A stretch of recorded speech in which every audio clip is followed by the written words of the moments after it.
नमस्कार। प्रस्तुत है आज का चिंतन।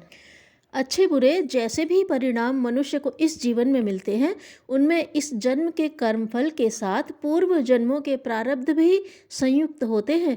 देखने में लगता है कि यह फल हमें अकारण मिल रहा है, अतः बिगाड़ पैदा करने वाले के प्रति बदले की भावना आती है।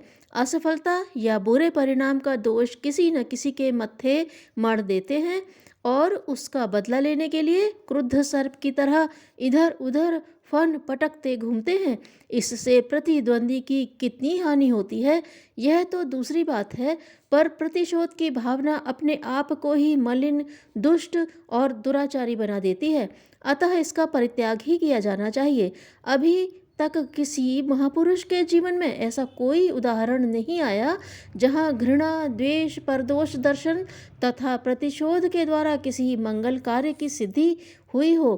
प्रतिशोध से मनुष्य की बुद्धि नष्ट होती है, विवेक चला जाता है, जीवन की सारी शांति और आनंद नष्ट हो जाता है। इस दोष के दोषपूर्ण विचार मानवीय प्रगति को रोक देते हैं। मनुष्य न तो सांसारिक उन्नति कर पाता है और न ही आध्यात्मिक उद्देश्य पूरा कर पाता है। इससे मानसिक जड़ता आती है और सारी क्रिया शक्ति बर्बाद हो जाती है। प्रतिशोध की भावना तब आती है जब किसी से शत्रुता होती है, किंतु यदि सचमुच देखा जाए तो इस संसार में न कोई शत्रु है न मित्र। स्वार्थपूर्ण प्रवृत्तियों के कारण ही यह विरोधाभास दिखाई देता है। अपने मन और इंद्रियों को नियंत्रण में रखा जा सके तो यहाँ और भी शत्रु दिखाई नहीं देगा। सभी परमात्मा के अंश हैं, एक ही आत्मा के गठबंधन में सब बंधे हुए हैं। जो यह समझ लेता है वह अपने पूर्व जन्मों के कर्मों के फल तो इस जीवन में भोगता है, किंतु आगे के लिए इन अनिष्टकारी मनोविकारों को अपने मस्तिष्क में नहीं आने देता। जिसके हृदय में शत्रु के प्रति भी शत्रुता का भाव उत्पन्न न हो, वही तो परमात्मा का सच्चा सेवक है। यह स्थिति अभिमान रहित होती है। जब तक अभिमान शेष रहता है तब तक बदले की भावनाएं जरूर उठती हैं। श्रेय पथ की यह एक बहुत बड़ी बाधा है।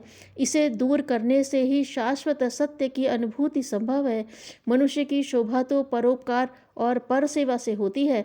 अपने हित और स्वार्थ के लिए झगड़ते रहने की अपेक्षा अपने हितों को निरहंकारिता पूर्वक त्याग देना ही मनुष्य के बड़प्पन की कसौटी है। बैर भावना तो पशु पक्षियों तक में होती है, मनुष्य भी इससे ग्रसित हों तो इसमें विशेषता ही क्या हुई। सबको गले लगाने, आत्मीयता विकसित करने, सहानुभूति प्रदर्शित करने तथा सहयोग देने से ही मनुष्य का जीवन धन्य होता है। इसी प्रकार मनुष्य को नरक में ढकेलने वाला कोई व्यक्ति नहीं होता। दैव भी किसी को ऐसी प्रेरणा नहीं देता। यह सोचना भ्रमपूर्ण है कि बुराइयों की ओर ले जाने वाला परमात्मा ही होता है। अच्छे बुरे कर्मों का संकलन करता मनुष्य स्वयं है और इन्हीं के अनुसार उसे दंड या वरदान प्राप्त होते हैं। दुष्कर्मों का फल ही नरक है और इसकी प्रेरणा परदोष दर्शन, घृणा, द्वेष, प्रतिशोध, बैर तथा हिंसा वृत्तियों से आती है। बुरे विचार मनुष्य की शांति को नष्ट कर देते हैं, भारी अनर्थ खड़ा कर देते हैं, व्यक्ति, समाज और राष्ट्र तक का सर्वनाश कर देते हैं। इतिहास बताता है कि द्रौपदी के 8 अक्षरों अंधों के अंधे होते हैं ने दुर्योधन के हृदय में जो प्रतिशोध की ज्वाला उत्पन्न की थी, उसी के परिणाम स्वरूप महाभारत के मैदान में 18 अक्षौहिणी सेना का संहार हुआ था। परोक्ष रूप में इस युद्ध से प्रभावित होने वालों की गणना की जानी भी असंभव है। कहते हैं कि इस युद्ध के पश्चात ही अधर्माचार का सूत्रपात इस देश में हुआ है। प्रतिशोध की भावना इतना असंतुलन मस्तिष्क में पैदा कर देती है कि यह भी ध्यान नहीं रहता कि यह अमुक व्यक्ति अपना कितना हितैषी है।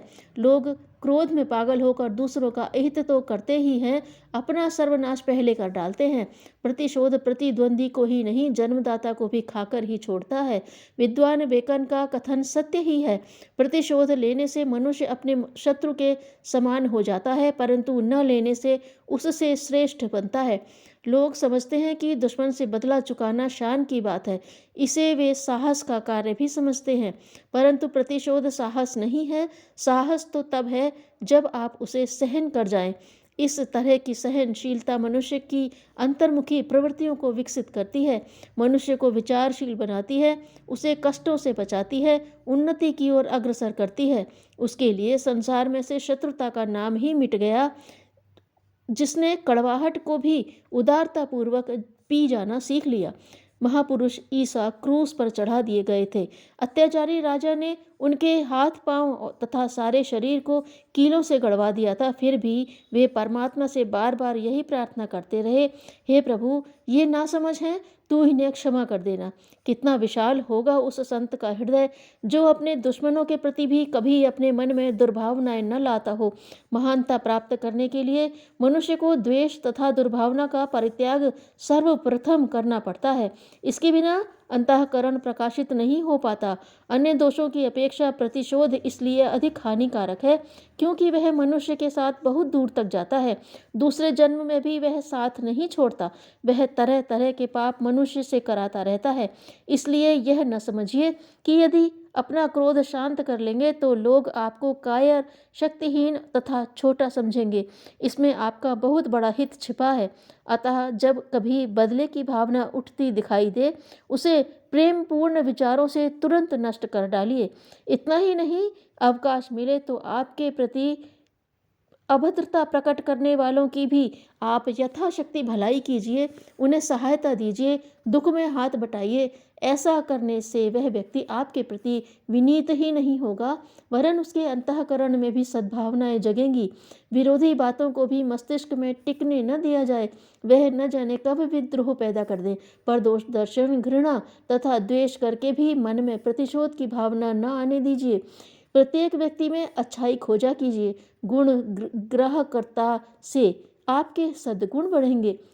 घृणा से घृणा के बदले प्रेम किया कीजिए। किसी का अहित न सोचिए। बन पड़े तो उपकार कीजिए, हित कीजिए। कोई अपराध भी करता है तो उसे भी क्षमा कर दीजिए। यह मत सोचिए कि इससे आपको हानि होगी। सद्गुणों और सद्विचारों की कीमत कई गुना अधिक होकर लौटती है और मनुष्य के अंतःकरण को शीतल बना देती है। यह सारा संसार परमात्मा से ही ओतप्रोत है। जिस तरह एक ही सूरज पानी के कई घड़ों में एक ही तरह का दिखाई देता है, उसी तरह शरीर की विविधता होते हुए भी प्राणी मात्र उस अवयव परमात्मा के ही प्रतिबिंब हैं। इनसे दुराव करने का तात्पर्य यह है कि आप परमात्मा को दोष लगाते हैं। किसी के प्रति वैर भाव का अर्थ परमात्मा से विद्रोह पैदा करना है। आप इन भावनाओं को मन से निकालकर सदैव मंगल ही सोचा करें। सद्भाव सारे वातावरण में फैलकर आपके हृदय में पवित्रता, शांति तथा मैत्री का विस्तार करेंगे। इस तरह के मंगल कर्म करने वाले की कभी दुर्गति नहीं होती।